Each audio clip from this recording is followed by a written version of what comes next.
Poor boy stories. Ravi was 10 when he first understood what it meant to be poor. Not the kind of poor where there were struggles to get new toys or clothes, but the deep, bone-gnawing poverty that threatened to take away even the necessities of life. His family lived in a small, run-down house at the edge of the village. The walls, once painted a pale blue, had faded under the relentless sun, and cracks ran like wrinkles across their surface. The roof leaked when it rained, and during the scorching summer days, the house felt like an oven. Ravi's father, Samesh, worked as a laborer, taking whatever work he could find, though jobs were scarce in their village. Sometimes he would be gone for days, searching for work in nearby towns, only to return with little more than a few coins in his pocket and a look of defeat in his eyes. Ravi's mother, Leela, took care of their small vegetable garden, growing enough to feed them on good days. Though bad harvests were frequent, Ravi, despite his tender age, knew his life want like those of other children. While they played with colorful kites and shouted with joy, he spent his days helping his mother in the garden, fetching water from the well, and dreaming of a life where food didn't have to be rationed, where his stomach warmed, a constant reminder of scarcity. But even amidst this poverty, Ravi had dreams. He had seen a group of schoolboys walking past his house every day, their clean white uniforms shining in the morning sun, their bags slung over their shoulders. He yearned to be like them, to hold books in his hands and to learn about the world beyond his small, dusty village. His father, though poor, valued education deeply. He would often tell Ravi stories of how, in his youth, he had wanted to study, but family responsibilities had tied him down. Education is the only way out of this. Sums H would say, his voice thick with regret. You must study. Ravi, you must be better than me. But school was a luxury they couldn't afford. The nearest school was several kilometers away, and the fee, though small, was beyond their means. Ravi would often sit outside the school compound, listening to the faint echoes of the teacher's voice and watching the boys as they scribbled in their notebooks. He didn't envy them, but he wished more than anything that he could be among them. One evening, as the sun dipped below the horizon, Ravi gathered the courage to speak to his father. Baba, he began hesitantly. I want to go to school. I want to earn, like the other boys. Samesh looked at his son, his heart heavy. He knew this day would come, and he had feared it.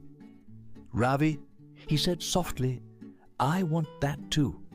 But the fees, distance. How will we manage?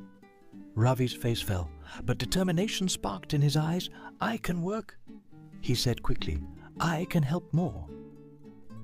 He said quickly, A can help more. I'll do whatever it takes. Samesh sighed. He knew Ravi was a hard-working boy, but their lives were already stretched thin. And yet, something in Ravi's voice, in the fire of his eyes, made Samesh reconsider. He had always believed that the cycle of poverty could only be broken through education. Perhaps it was time to make a sacrifice? He'll talk to the headmaster tomorrow. Samesh promised. We'll find a way. The next morning, Samesh kept his word. He visited the school, speaking with the headmaster, a kind man who had seen too many children like Ravi, bright, eager, but trapped by circumstance. After a long discussion, the headmaster agreed to waive part of the fee, and Samesh, with a heavy heart, borrowed a small amount of money from the village lender to cover the rest. The arrangement was made. Ravi would be allowed to attend school, but in return, he would help clean the classrooms and run errands for the teachers. Ravi's joy knew no bounds.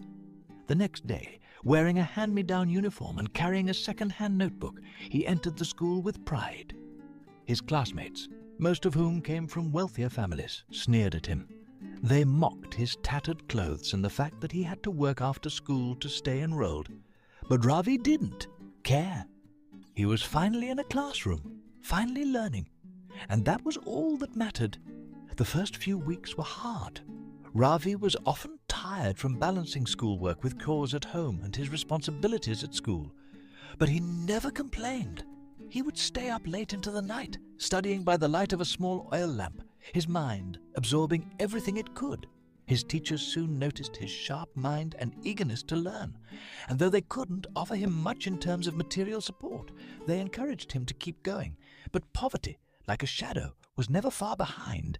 One evening, after a long day at school and in the fields, Ravi returned home to find his mother weeping. Their crops had failed again, and they had no money to buy food. His father had injured his leg while working and was unable to take on new jobs. The little money they had saved was gone, and the debt to the village lender was growing. Ravi felt a lump form in his throat. He wanted to help, but what could a 12-year-old boy do?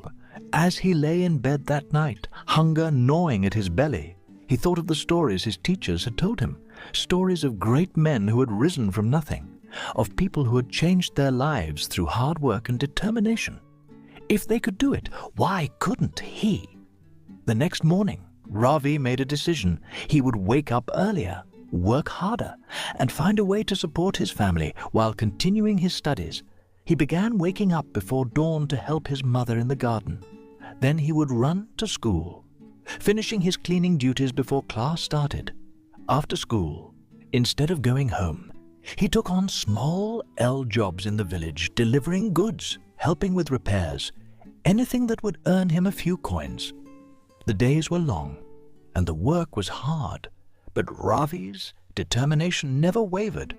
Slowly, he began to earn enough to buy small amounts of food for his family, to keep them afloat, and to pay off some of their debts.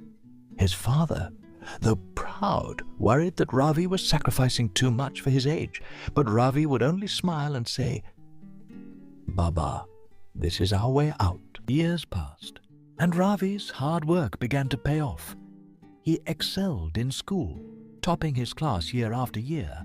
His teachers, seeing his potential, helped him apply for scholarships, and soon he was awarded a full scholarship to a prestigious school in the nearby town. It was a dream come true, but it also meant leaving his family behind. The night before his departure, Ravi sat with his parents, their small home illuminated by the flickering light of the oil lamp. His father, now older and weaker, placed a hand on his shoulder. "You've made us proud, Ravi," he said, his voice thick with emotion.